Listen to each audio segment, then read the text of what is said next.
I set the table with steady hands, even though my ribs still ached from where my sister shoved me. The chicken steamed as I plated it, Mom's recipe, and the fork against porcelain sounded too loud in the quiet. She sat down like nothing happened.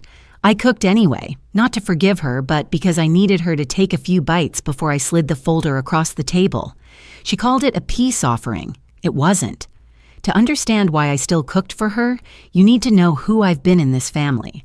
When I was 19, our mom died of cancer, and overnight I became the adult in the room, the one who handled bills, appointments, groceries, and the kind of quiet grief that doesn't fit into anyone else's schedule. Madison was my little sister, and I poured my life into keeping hers steady. I dropped out, picked up overnight shifts, stretched paychecks until they squeaked, and paid for her school, her clothes, her fresh starts, telling myself it was temporary, just until she could stand on her own. If you've ever been the one who carries everyone, you already know where this is going. After 15 years of surviving, I finally thought it was my turn. James proposed after 6 years together, and for the first time, I let myself believe I was about to be chosen. I thought I raised a sister. Turns out, I raised my replacement.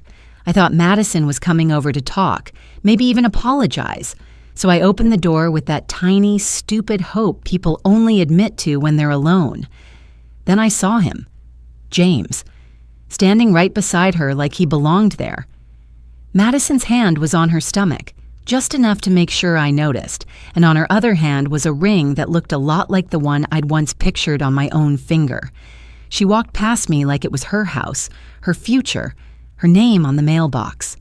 I couldn't breathe, because the man next to her wasn't a stranger. He was my fiancé. And then she smiled, slow and satisfied, like she'd been waiting years to do it. If you want to hear what happened next, hit subscribe. Madison stepped into my entryway like she was arriving for a party, not a confrontation, and before I could even ask why James was standing behind her, she lifted her left hand and said, "Surprise, sis," like it was funny. The ring caught the light, and she angled it on purpose so I couldn't miss it, then added, "We're getting married," like she was announcing a promotion. James stayed a half step back, eyes fixed on the floor, jaw tight, the kind of silence that answers you without saying a word. I heard myself whisper, "James, tell me this isn't real." And he finally looked up for a second, then away again and said, "Amelia, I didn't mean for it to happen like this."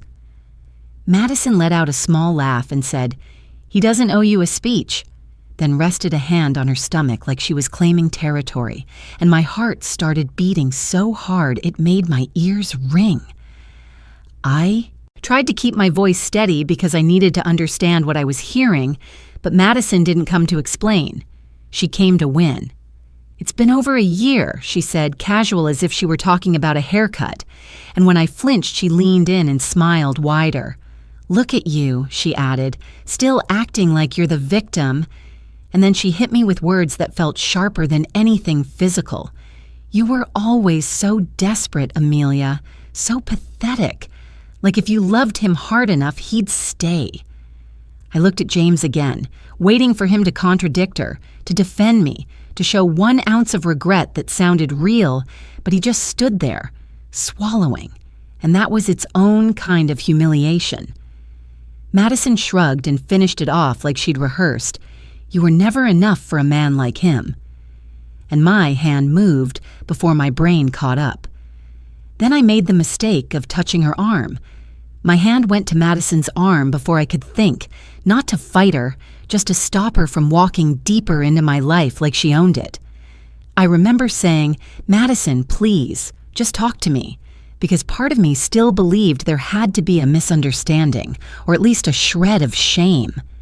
She snapped her head toward me and hissed, "Get your hands off me," like I was the problem in the room, like I was some stranger touching her without permission. I didn't even get a full sentence out before she shoved me hard, and my side hit the edge of the counter with a sharp, sick pain that stole the air from my lungs. I heard James finally move, heard him say, "Madison, stop." But it came out weak, like he was trying not to upset her instead of trying to protect me. I stood there stunned, one hand pressed to my ribs, and Madison leaned in close enough that I could smell her perfume and feel the heat of her anger. In this low voice, almost calm, she whispered, "You were always the stepping stone." And the way she said it made it clear she'd been thinking it for years. My eyes burned, not just from the pain, but from the realization that this wasn't a mistake. It was a choice, and she enjoyed watching it land. That shove didn't just bruise my body, it rewired my entire sense of mercy. 2 days later, I called her and told her I wanted to make peace. 2 days after she shoved me, I called Madison and kept my voice steady even though my chest still hurt when I breathed too deep. I said, "I don't want to do this anymore. I want peace." And I let the silence sit long enough for her to believe me. She paused, then answered like she was doing me a favor. Good, because I don't have time for drama. And I swallowed the urge to laugh at that. I told her, "Come over for dinner." And when she asked why, I added the part I knew she couldn't resist. "I want to give you Mom's engagement ring as a blessing." She softened instantly, not with emotion, but with possession, and she said, "Finally, you're being mature," like I was the one who needed fixing. She showed up dressed like she was walking into a photo shoot, glowing and smug, and the second she stepped inside, she started talking like my home was now a waiting room for her future. I cooked Mom's herb-roasted chicken the way I remembered it. Same herbs, same timing, the kind of meal that used to mean safety. Then I served it without shaking. Madison sat down and dug in, and between bites she rambled, "We're thinking of vineyard venue. And if it's a girl, I want something classy." And James says he's never been happier, like she wasn't speaking to the person she'd just crushed. I didn't touch my plate, just watched her talk with her mouth half full, watched her confidence grow with every chew. When she finished the first bite, I slid a folder onto the table. When Madison saw the folder, she smirked and said, "What is this, some little speech?" So I opened it to the first page, printed screenshots of her texts with dates and her name at the top, and I read one line out loud. "She's so pathetic. She'll still take him back." And her smile stalled like she couldn't figure out how I had it. I flipped to the next set, photos she'd sent other people, screenshots from her own posts, and a couple of pictures from nights she claimed she was at work, including one where she was pressed up against James's brother, and her face shifted from smug to confused, then to sharp alarm as she whispered, "That's not what it looks like." I didn't argue. I turned the page again and laid out the bank statements and transfer histories, the overdraft notices, and the credit account opened in my name, and I said, "You forged my signature," while her voice cracked. "I was going to pay it back, I swear." Like that made it better. Then I slid the lab report forward. Paternity results with the lab's header and reference number, and the color drained out of her so fast she looked hollow, and all she could manage was, "You went that far?"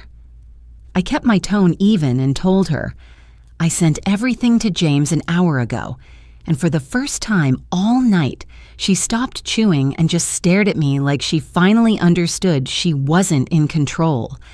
Then I turned my phone toward her and showed her the message I hadn't sent yet. On my phone was a drafted message addressed to every person who ever called Madison sweet or misunderstood, and I let her read the subject line before anything else. "This is why I'm done." The text was plain and direct. Screenshots of her mocking me, proof of money taken from my account, the credit opened in my name, and one sentence about her putting her hands on me in my own kitchen with the date. Madison's voice went thin as she whispered, "You can't send that," and I answered, "I can," because in that moment I needed her to understand I wasn't trapped anymore. She reached for my phone like she could snatch the truth back, and I pulled it away and said, "Don't," the same way you'd warn someone not to touch a hot pan. Her eyes filled fast and she started shaking, repeating, "Please, Amelia, please," like the word alone could erase what she'd done. Then I laid it out for her, calm and clear, because this wasn't about yelling anymore. "Option 1, I said, I file a police report for fraud and for assault. and her mouth opened like she couldn't believe consequences were real. Option 2, I continued. I send this to the whole family tonight, and I include everything. And she broke down, sobbing so hard she could barely breathe, saying, I'll fix it. I'll pay you back. I'll do anything, just don't ruin my life. I watched her and realized revenge would have been easy. One click, one message, one fire that burns fast. But justice takes discipline. My thumb hovered over the send button long enough for her to see it, then I locked the screen and said, Instead, you're going to choose what happens next. And it's going to hurt worse than being exposed.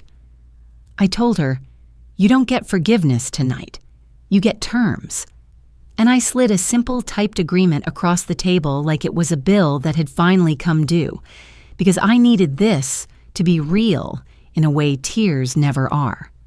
You repay every dollar you took, plus interest, on a schedule, I said. And if you miss a payment, I file the fraud report and the message goes out. And she nodded so hard it looked like her neck might snap, whispering, Okay, I'll pay it back. Just tell me how. Then I added, You start therapy and you send me proof you're going, not stories, not excuses. And she tried to argue, I don't need therapy. But the words fell apart as soon as they left her mouth, and she corrected herself fast. I will. I swear I will. Next was the part she hated most. You're apologizing to the family in person, and you're telling the truth. No blaming me, no rewriting it, no, we both made mistakes. And she choked out, They'll hate me. And I said, That's not my problem. That's accountability. Finally, I told her, You sign that you accept responsibility, and if you violate any part of this, I hit send and I go to the police. And when her shaking hand signed her name, I expected to feel relief, but I felt nothing.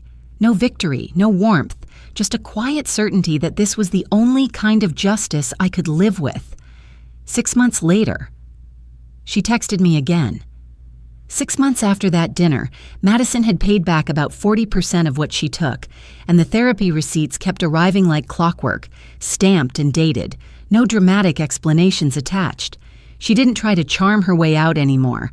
The money showed up on schedule, and when she spoke to family, she owned what she did without turning it into a pity speech. Meanwhile, my life finally started to move forward in quiet, practical ways. A better job, a small apartment that was mine, and the kind of peace you only get when you stop begging people to treat you right. I even started seeing someone who didn't make love feel like a competition, and for the first time in a long time, I slept through the night. I wasn't healed in some perfect way, but I was stable, and that mattered more than a pretty ending. Then one night, my phone lit up with her name and the message was short. I'm sorry, I mean it this time. I stared at it, reread it, and felt that old instinct to rush in and make it okay, like being the bigger person was my job forever. But I set the phone down and didn't reply, because an apology doesn't undo theft, betrayal, or hands on my body, and it doesn't buy back years of being treated like a stepping stone. I don't owe forgiveness because we share DNA. Some bridges need to stay ashes. That night, I served her dinner. But what I really served was morality, justice, and the truth. So I need to know what you would have done in my place, because people love to talk about family until you're the one bleeding for it. Would you have pressed charges for fraud and assault the second she put her hands on you? Or would you have held the proof and forced accountability the way I did? Drop your verdict in the comments, revenge or justice, and tell me where you draw the line when someone crosses it and smiles. And if you want more real, morally messy stories like this, hit subscribe.